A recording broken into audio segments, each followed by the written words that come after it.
It's kind of like the analogy again being, if you have a GPS and you have your location, your coordinates are very important.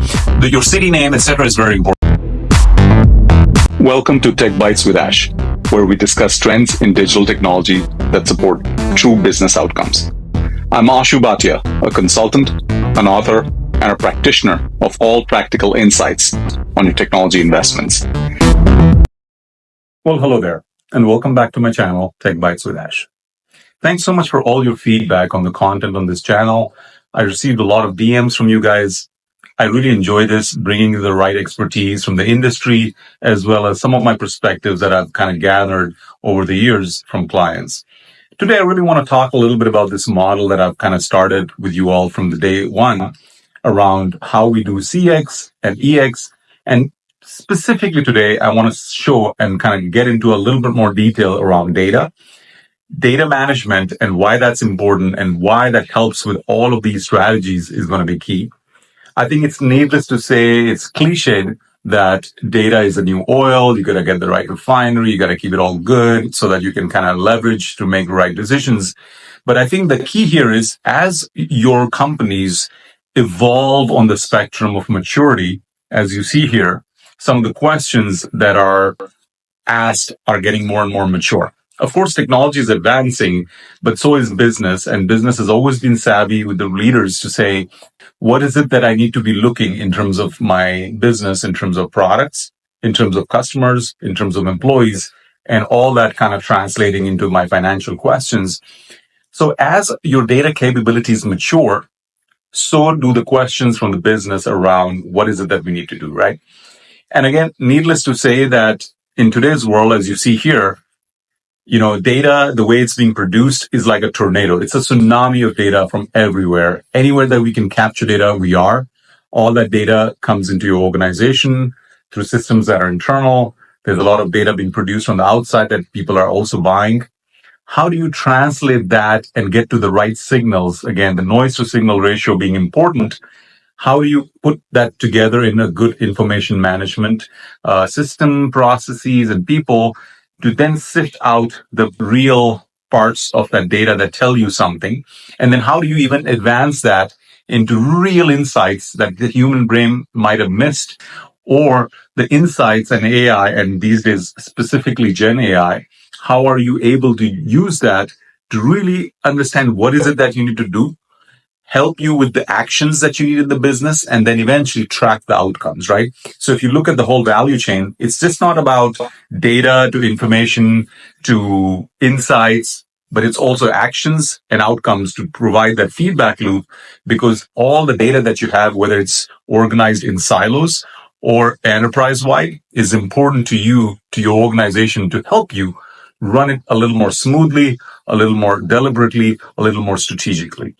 So I know that this is a very easy concept that is understood in terms of importance, but I want to build an analogy today. I want to share a story with you guys. When I first moved to the US, this was around 25 years ago. At that time, we used to do a lot of road trips. You're excited from going to A to B. We used to actually have, maps. We used to get atlases or things from AAA. We used to map out which roads. And if you were driving and missed an exit, you had to recourse all of that, right? Then came GPS that made life so easy. It told you where to go. It was perfect. And then eventually the new geolocation technologies helped you do even more. So I'll give you an example. This one time I took a road trip from Nashville to Chattanooga, a couple of hours. I started with GPS. I was so excited. I said, I'm going there for another meeting. I'll be there on time. The more I went and the more I saw, I was kind of getting into a traffic jam, right? Now with new technologies like Waze apps or even Google Maps and, even Apple Maps, it's just natural that you're tracking the traffic as well, because you have a way to kind of understand the density of cars. It can tell you different routes to kind of optimize and be more effective and efficient. In that analogy is exactly how you get into data and AI maturity. So let's say you plug in AI maturity in your GPS today. You get 5 different routes, right? You understand that there's different ways that you can achieve either CX or EX. It'll show you some data. Roads might be under construction. So things like maybe data silos that exist in the company, right? So avoid those. Sometimes it'll tell you that there's old maps here that have not been updated. So that's more like metadata and master data. It could also tell you that in some roads, there's way more construction and potholes, data quality, things that will not let you ride there smoothly. So I want to build this analogy to start getting into three things that are very important in data management. The first is understanding how do you organize this data. That's the first. The second you see here is how do you organize your company around the right operating model, interfaces, and handoffs to make and optimize some of that. And then the third is eventually, how do you leverage all that as an enterprise asset to then generate the right revenue and monetize that data? So I'll do 3 series, very short ones, because I've received a lot of feedback from you all that this is very helpful in terms of content that's short, to the point, not elaborate detail, because when you're in a train ride, a flight, or elsewhere in the gym, that you leverage and absorb it. So I'm going to keep it short. In the next 3 series, I'm going to cover these 3 topics. So today, the first one being data management. As you see, data management is huge. When you have data in your, let's say in your ERP systems that you're grabbing stuff, in your CRM customer relationship systems, in your, like, let's say you're a retailer, you're grabbing data while you're selling stuff, right? What's sold, who's a customer, did they buy online, did they come to the physical store, things like that. So there's tons of data, but you need to have some discipline around what that data is, right? How you store that data, as you see, there's so many systems, right? There's tools that can be, right? Like a lot of my, in fact, one of my really close clients is a chief analytics officer in one of the companies. He said, there's an alphabet soup of technology from A to Z. You have Apache, you have Zscaler, you name it. There's so much out there, and it's advancing as we go. So you see a few of these names thrown out that there are there. But the key is, how do you leverage your data management systems to make sure that you're really, really using this thing in a proper way? So what I want to start with is that whole analogy of master data management. The first and most important thing where a lot of clients struggle with it, right? They say that, how we define the data. For example, you see in the example here, customer data, products data. It could be in different silos or it's stored differently. If you really get into the details of this example, for example, there's supply chain, there's transactional data, there's aggregate data, right? So how you define a certain entity is very important. It's kind of like the analogy again being, if you have a GPS and you have your location, your coordinates are very important. Your city name, etc., is very important. So if you're saying that you're in Rome, are you really in Europe? Or if you say you're in Georgia, are you in Europe? Or are you in the US, right? What is Georgia, right? So things like that, you need to have exact precision in definition of that data. And once you have that, you can have interoperability. People can talk about the same thing.